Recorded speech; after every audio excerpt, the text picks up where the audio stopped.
Wall Street is eagerly awaiting Fed Chair Jay Powell's testimony today, his first appearance before Congress in 9 months. It coincides with a hot streak of economic data and stubbornly high inflation.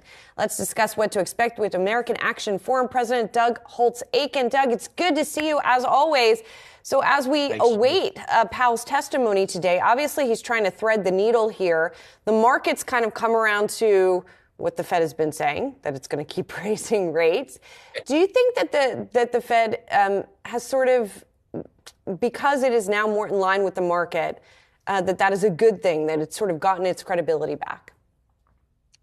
Well, I think it's a good thing that the market has accepted the reality that the Fed is going to raise rates. I mean, there were months where the disconnect between what the market was pricing for the terminal rate and what the Fed was saying were just, basis points apart. So this is good news. The reality is that the Fed hasn't made great progress on inflation. Their preferred measure, the personal consumption expenditure price index, if you look at the market-based core for that, it was at 4.9 in April of 22, right when they began the tightening cycle. It was at 4.9 last time we got a reading. So they've made no real progress on especially services inflation, and they're focused on the labor market primarily because they believe the wage increases pass straight through to be the top cost driver in the service sector. So I expect today that they will try to get him to commit to a soft landing. He can't do that.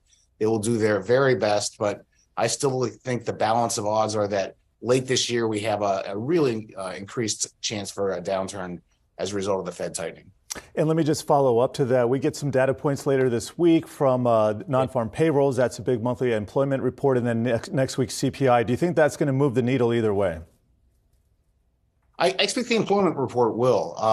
The January employment report, I thought should be taken seriously, but not literally. A lot of those numbers just did not make any sense. The annualized growth rate of payrolls in there was about 20%, but it indicated strength in the labor market. So we need another month's data just to see just how strong the labor market remains. And again, it's not that the Fed gets out of bed just hoping to put Americans out of work. What they are concerned about is the tightness in the labor market, making it impossible for them to get back to their 2% target. So that's the primary, I think, focus for the Fed. The CPI will give you one more piece of information, which is shelter inflation. Shelter inflation is the problem. It's at 7.9% year over year. It has risen every month since February of 2021. And you can't get to a 2% target if you've got 1/3 of the CPI rising at 8% per year. That has to start topping out and moving south soon, or the Fed's really got a problem on their hands. Well, and this kind of goes to what you said earlier, Doug, which is that so far what the Fed has been doing is not working, or certainly it's not working enough. Is that something to do with the particular sources of inflation this time, like shelter, for example, like wages, for example? Is it something to do with, is it sort of more existential that the Fed's just tools are limited in general? Or, kind of how are you thinking about that? Well, on the tools front, I mean, their tools are limited. The federal funds rate is an incredibly blunt instrument to try to slow the pace of demand in the economy. And so they push it up and see how it spreads to all classes of credit and all maturities. And that's a very imprecise process. It gets an additional piece of help here with the quantitative tightening, but that's brand new. So they don't really have a great feel for how that translates into financial tightening. So they're operating with a tool set that's very imprecise, in some cases new. I think what they've learned is their two-part strategy: get to neutral as fast as possible, and then impose restrictive monetary policy for just as long as necessary. They didn't know where neutral was. And it turns out we aren't at neutral yet. We haven't actually gotten to the point where we're starting to slow the economy. We're not in the restrictive phase for sure. And so they're just learning a little bit about this economy and the tools they're using in 2023.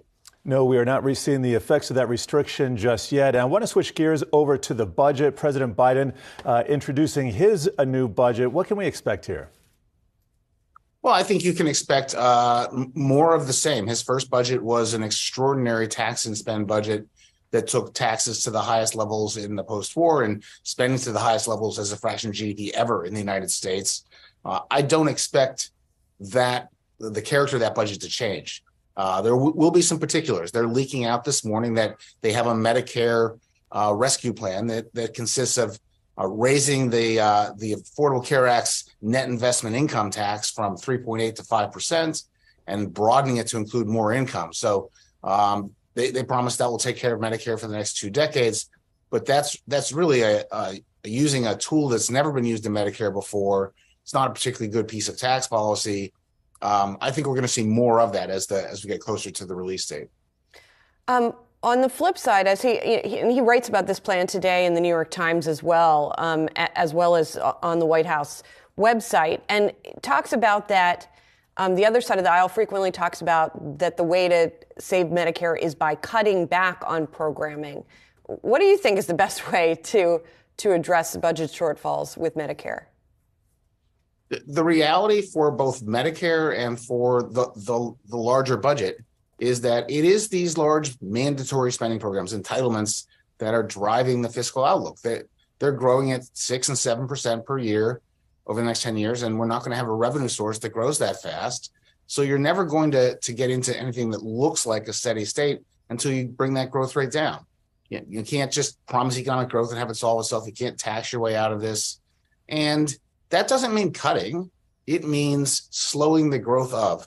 And Medicare especially was never set up to be financially self-sustaining. 3/4 of parts B, C, and D are taxpayer financed. Only a quarter are covered by the premiums. It's responsible for 1/3 of the federal debt outstanding all by itself. So that program needs to be put on a more sound financial footing to survive in the future. And we're long overdue in addressing that. There's simply no way around it. All right, we have to leave it there, but really appreciate your insights here. American Action Forum President Doug Holtz-Eakin, thank you for joining us.